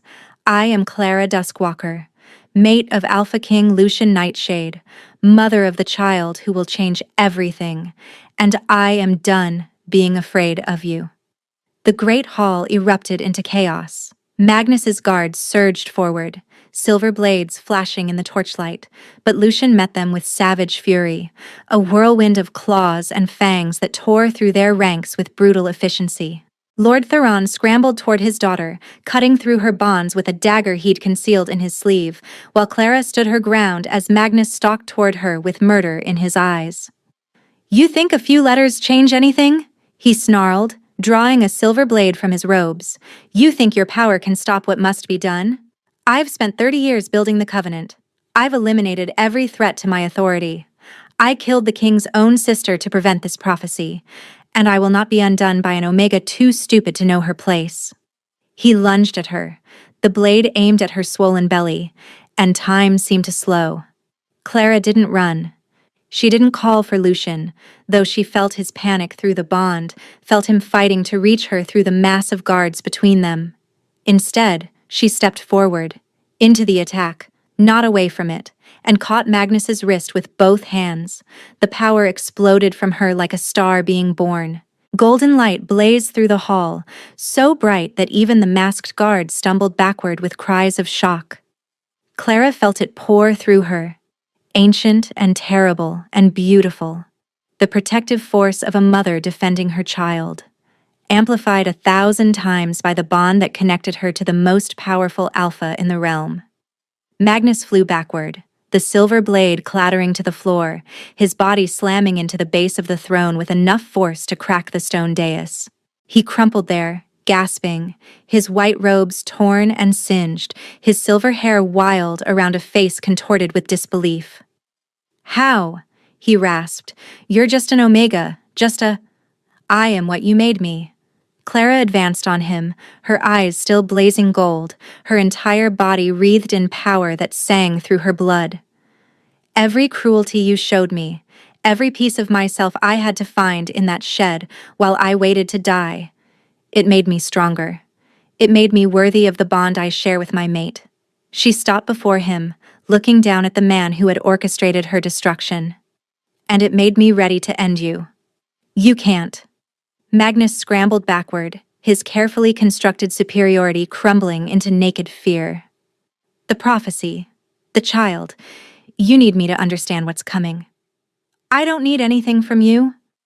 Clara stepped aside as Lucian appeared at her shoulder, his chest heaving, his body splattered with blood, his face a mirror of the same fierce power that burned through her. "But he does." Lucian's claws closed around Magnus's throat, lifting the cult leader off the ground just as he had in the library days before. But this time, there was no restraint, no warning. Only the terrible, absolute certainty of an Alpha King defending his mate. "Any last words?"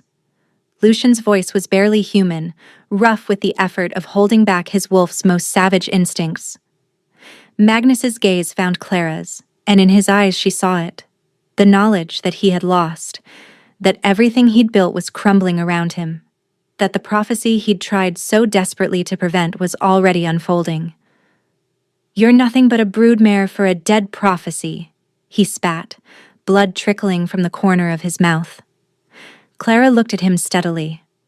Then she looked at Lucian, meeting his questioning gaze with a certainty that poured through the bond between them, steady and absolute. "For your sister," she said.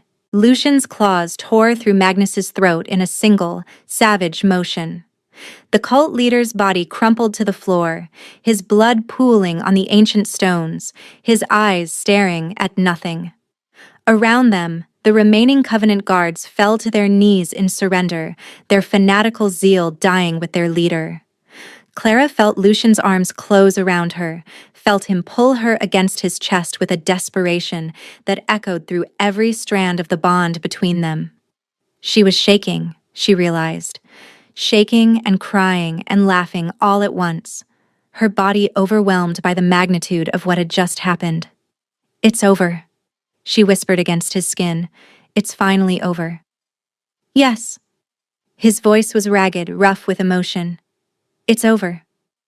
The marking happened that night, in the quiet hours after the fighting had ended and the castle had begun to heal.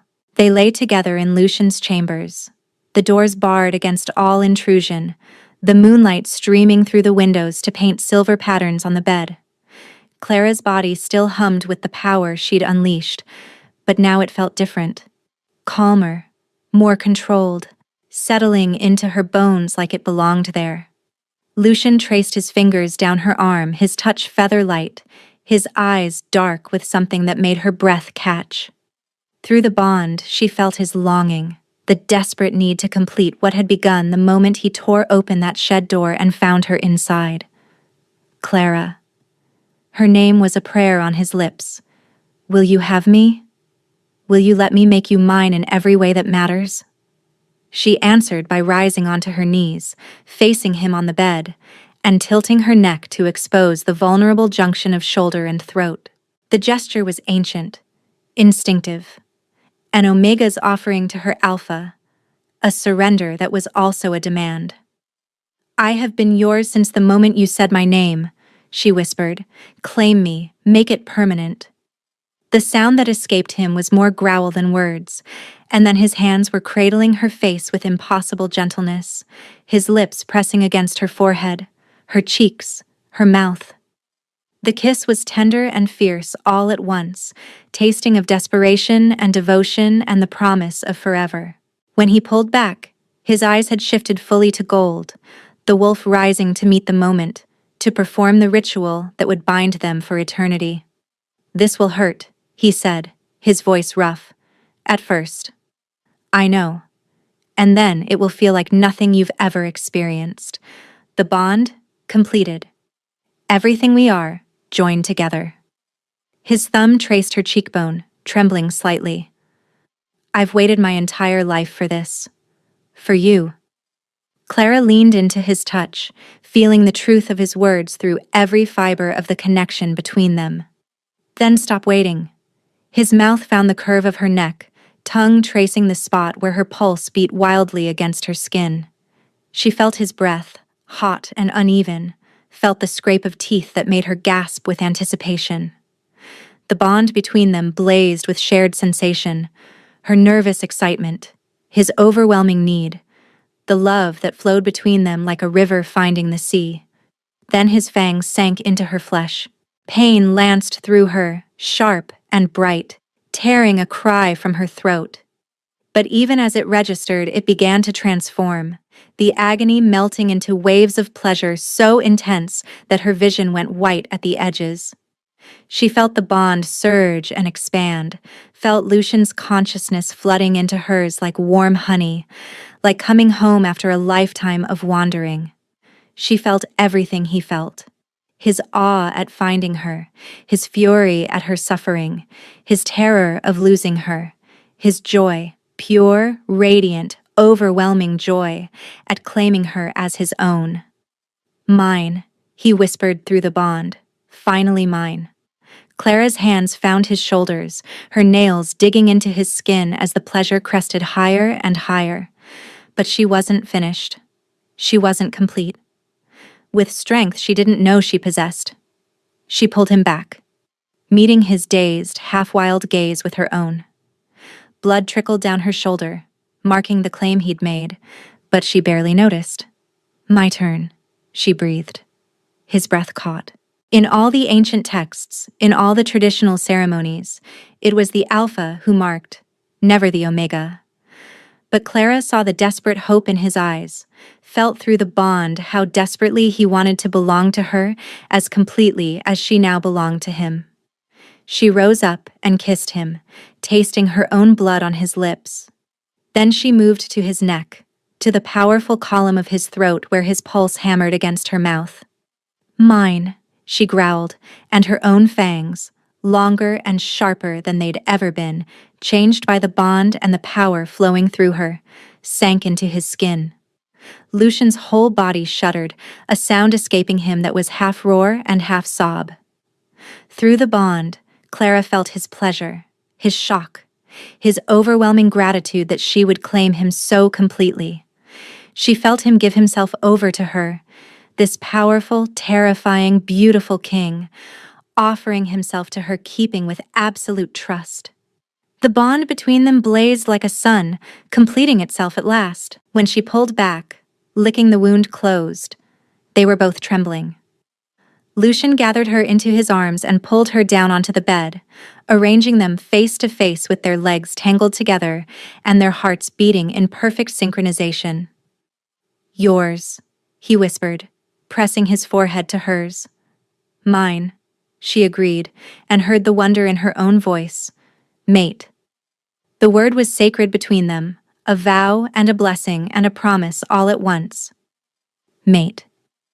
They held each other as the moon traced its path across the sky, as the bond settled into golden warmth that wrapped around them both.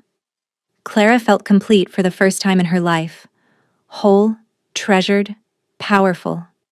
Not an Omega to be discarded. Not a corruption to be purified. A queen, claimed and claiming. A mother, protecting and protected. A mate, loved and loving.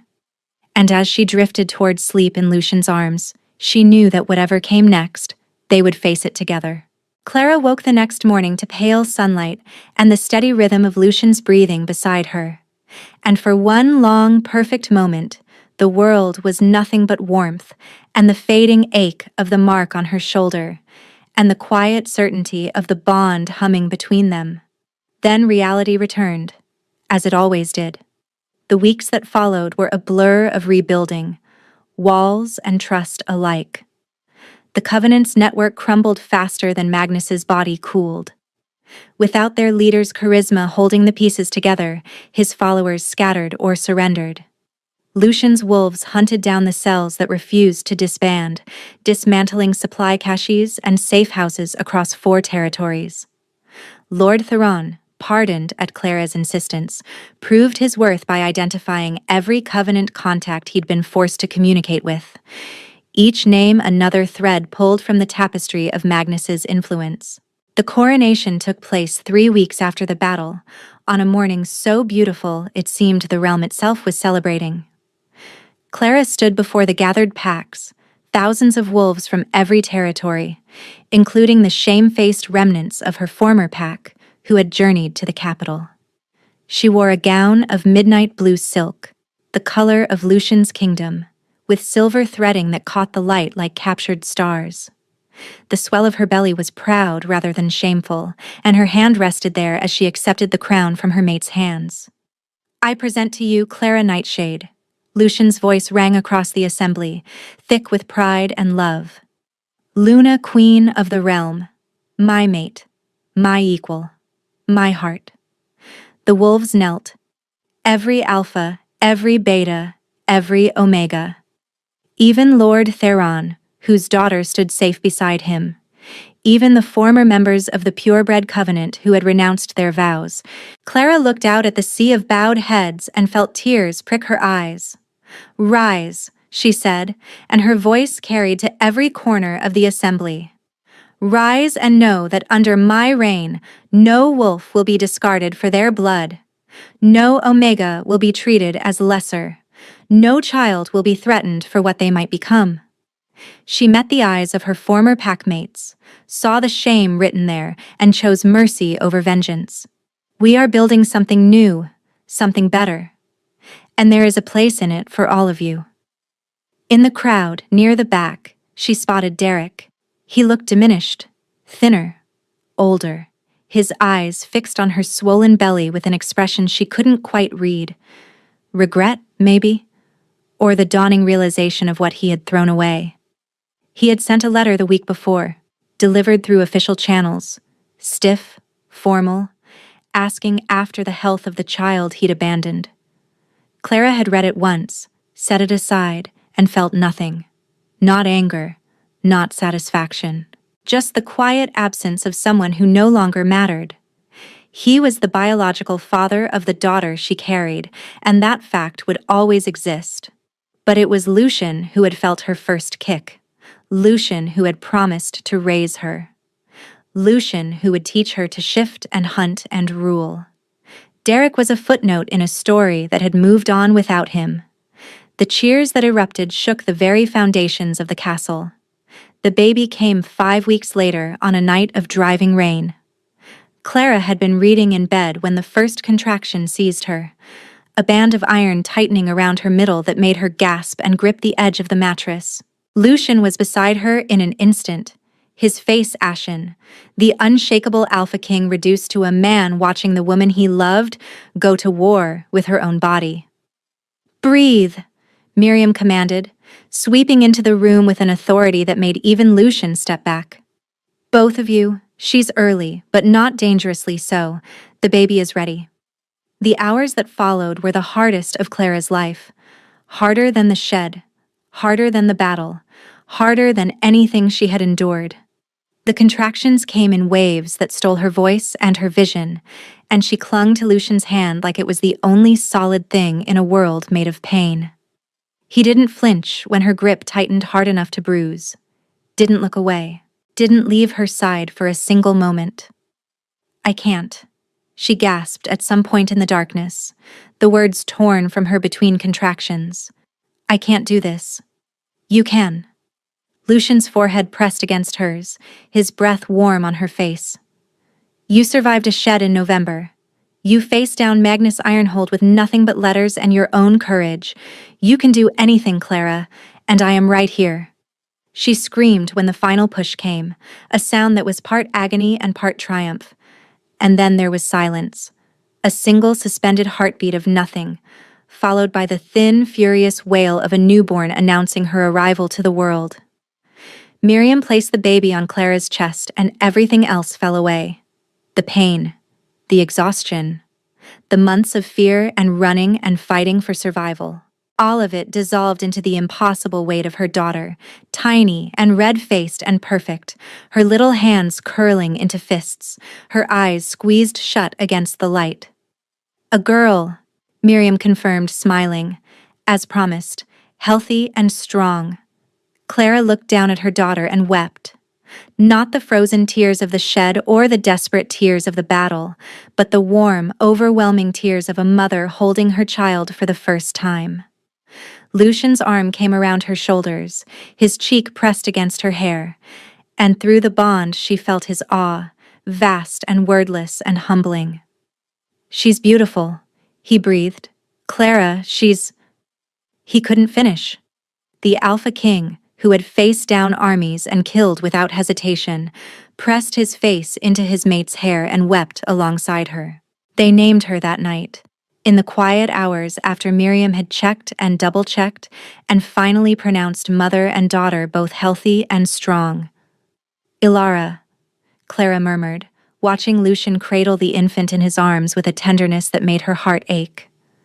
For your sister. He went very still.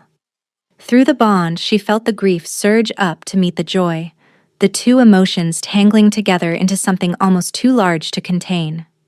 Ilara, he repeated, and his voice broke on the second syllable.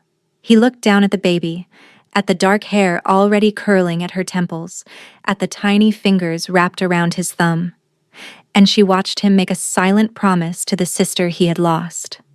She would have loved you, he said softly. She would have loved both of you. 1 week later, Clara slipped away from the evening celebrations and walked to the castle garden.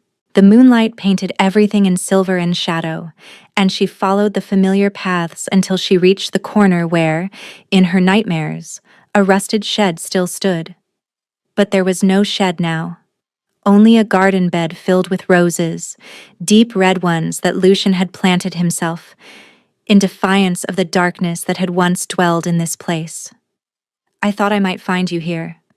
She turned to see Lucian approaching, Ilara cradled against his chest, one broad hand supporting her entire back.